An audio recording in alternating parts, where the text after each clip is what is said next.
युवा बिच्छू सबसे महान फाइटर बनने के लिए शाओलिन में ट्रेनिंग कर रहा था। उसे जल्द से जल्द सबसे तेज, सबसे ताकतवर, सबसे बेहतरीन फाइटर बनना था। युवा मंक ने शाओलिन के कई कठिन ट्रेनिंग और टेस्ट पूरे किए। मास्टर भी युवा बिच्छू की इच्छा जानते थे कि यह जल्द से जल्द महान फाइटर बनना चाहता है। एक दिन बिच्छू मास्टर के पास आया और बोला, मास्टर आपने अब तक जो कुछ मुझे सिखाया है उसमें मैंने महारत हासिल कर ली है, अब मुझे और क्या सीखना होगा। मास्टर कुछ नहीं बोले, बस शांत रहे। बिच्छू ने सोचा मास्टर अभी मुझसे कुछ नहीं है। वह और अभ्यास करने चला गया। फिर कुछ महीने बाद लौटकर मास्टर से कहा, मास्टर आपने मुझे जो भी कुछ सिखाया है वह मैंने अच्छी तरह से सीख लिया है, आप चाहें तो मेरा टेस्ट ले सकते हैं। मास्टर कुछ नहीं बोले। बिच्छू ने कहा, मास्टर मुझे कोई नई टेक्निक सिखाइए, मैं और बेहतर होना चाहता हूँ। थोड़ी देर बाद मास्टर ने कहा, तुम सच में बेहतर होना चाहते हो तो पानी को मुक्का मारने की कला सीखो। अब तुम झरने के पास जाओ और नियमित रूप से हर दिन गिरते हुए पानी को मुक्का मारो। जब पानी बहुत दूर गिरने लगे तब आकर मुझे बताना। युवा बिच्छू को यह बहुत अटपटा लगा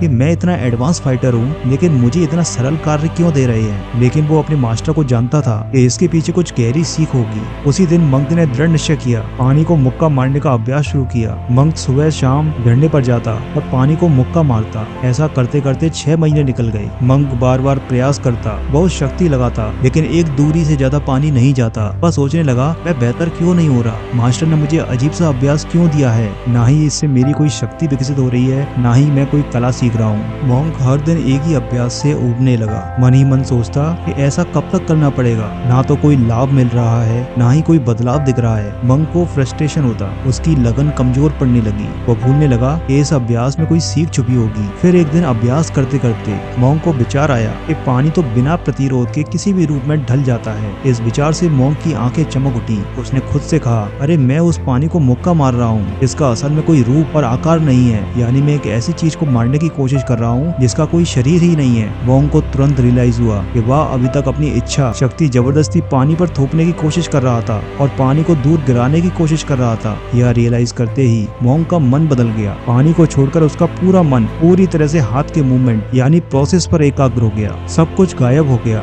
न पानी रहा, न परिणाम, न कोई विचार, शेष था तो केवल अभ्यास। फिर मंक ने जैसे ही हाथ चलाया, मुक्का पानी को लगा तो पानी की धार के जिस हिस्से पर मुक्का पड़ा वह हिस्सा पानी की धार से छिटककर बहुत दूर जा गिरा। मंक मुस्कुराया क्योंकि पिछले 6 महीनों में ऐसा कभी नहीं हुआ था, लेकिन उसने आश्चर्य प्रकट नहीं किया क्योंकि उसका मन पूरी तरह शांत था। उस शांति के पल में मंक ने रियलाइज पूर्ण समर्पण से अभ्यास करा, यही असली शक्ति है। लेसन्स। मंक उसी तरह शांत मन से अभ्यास करता रहा। उसे मास्टर का छिपा हुआ संदेश समझ आने लगा, मैं बहुत अच्छा फाइटर हूँ। इस अहंकार से दूर जाने में असली शक्ति है। परिणाम की चिंता से आजाद हो जाने में, केवल इस पल के साथ एक हो जाने में असली शक्ति है। क्योंकि जब मंक का पूरा ध्यान अभ्यास पर था तब वह सही मायनों में पानी से कनेक्ट कर पाया और पानी दूर छिटक कर गिरा। दोस्तों, हम जितनी शर्त अपने रिजल्ट से लगाएंगे उतना ही मन को विचलित पाएंगे। हम सोचते हैं कि मैं इतनी मेहनत क्यों कर रहा हूँ, रिजल्ट क्यों नहीं मिल रहा है, अभी तक हो जाना चाहिए था। असल में जब आप यह सोच रहे हो तब आपका ध्यान और शक्ति व्यर्थ हो रही है। शाओलिन में कहते हैं, to determination is not about forcing things. असली शक्ति केवल और केवल पूर्ण समर्पण से अभ्यास करने में है। जब दिक्कत आए तो हमें क्या करना चाहिए, हमें सोचना चाहिए कि मैं क्या बेहतर कर सकता हूँ। वो कौन सी चीज है जिसे करते हुए मैं प्रेजेंट में नहीं रहता हूँ। वो कौन सा अभ्यास है और कर्म है जो मुझे करने की जरूरत है पर मैं अवॉइड कर रहा हूँ। ऐसा करके आप अपना ध्यान अभ्यास पर लाओ। प्रेजेंट में रहकर कर्म करने से आप जो भी रिजल्ट पाओगे वह अच्छे ही होंगे।